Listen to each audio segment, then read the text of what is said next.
ருசியான ஜவ்வரிசி கேரட் பாயாசம் ஒரு முறை இந்த பக்குவத்தில் செஞ்சு பாருங்கள். அதுக்கு ஒரு கப் அளவுக்கு வந்து ஜவ்வரிசி எடுத்துக்கோங்க.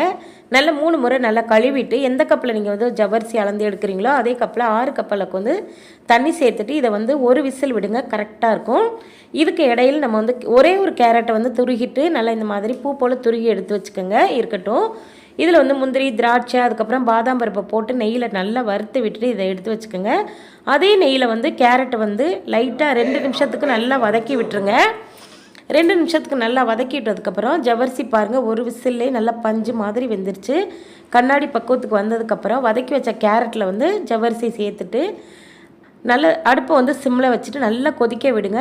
கேரட்டும் ஜவ்வரிசியும் நல்லா கொதித்து வரும்போது இதில் வந்து பால் சேர்த்துக்கலாம். திக்கான தேங்காய் பால் சேர்த்துக்கோங்க, இல்லைனா பசும்பால் கூட சேர்த்துக்கலாம். இதில் இனிப்புக்கு ஏற்ற மாதிரி நாட்டு சக்கரை சேர்த்துட்டு ஒரு சிட்டிகை மட்டும் உப்பு சேர்த்துட்டு வறுத்து வச்ச முந்திரி திராட்சை சேர்த்து நல்லா கலந்துட்டு குடிங்க. சூப்பராக